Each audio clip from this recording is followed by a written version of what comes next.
ഉയരത്തിൽ നിന്നു തൻ കൈ നീട്ടി എന്റെ പ്രാണനെ രക്ഷിച്ചിടും.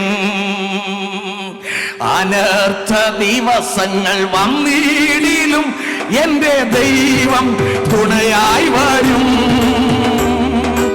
ഉയരത്തിൽ നിന്നു തൻ കൈ നീട്ടി എന്റെ പ്രാണനെ ചേർന്ന് പറയാം, ഒരുമിച്ച് പറയാം. ഓ അനർത്ഥ ദിവസങ്ങൾ വന്നിടി എന്റെ ദൈവം തുണയായി വരും. ഉയരത്തിൽ നിന്നു തൻ കൈ നീട്ടി എന്റെ പ്രാണനെ രക്ഷിച്ചിടും.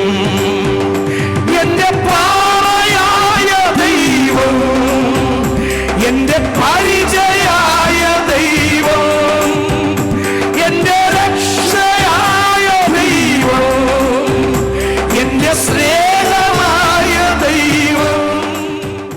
ഭ്രമിപ്പിക്കുന്ന തിരമാലകളെ പോലെ ഒന്നിന് പുറകെ ഒന്നായി അനർത്ഥങ്ങൾ ആമേൻ നമുക്ക് വന്നാലും, ആമേൻ മരണം തിരമാലകൾ പോലെ നമുക്ക് വന്നാലും, ആമേൻ സ്തോത്രം, നമ്മുടെ തൊട്ടടുത്ത് വരുമ്പോൾ എൻ്റെ കർത്താവ് കൈനീട്ടി നമ്മെ രക്ഷിക്കും.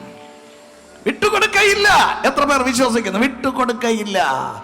ആമേൻ. കർത്താവ് നമ്മുടെ ദിവസം തികയുന്നതിന് മുമ്പ് വിട്ടുകൊടുക്കയില്ല. പറ, കൈകളെ ഉയർത്തി പറ, ആമേൻ. മരണം തിരമാലകളെ പോലെ ഒന്നിന് പുറകെ ഒന്നായി എന്നെ വിഴുങ്ങിക്കളയുവാൻ വന്നാലും, അത് തൊട്ടടുത്ത് വരുമ്പോൾ, ഞാൻ തീർന്നു എന്ന് തോന്നുമ്പോൾ, ഒരിക്കൽ ശിഷ്യന്മാർ പറഞ്ഞല്ലോ, ആമേൻ, ഗുരു, ഞങ്ങൾ നശിച്ചു പോകുന്നതിൽ നിനക്ക് വിചാരമില്ലേ?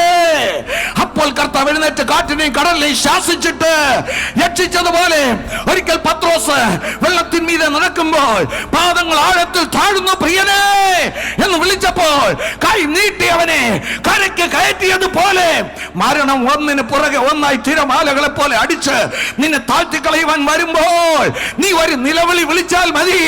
അവിടെ എന്റെ കർത്താവ് ഇറങ്ങി വരും.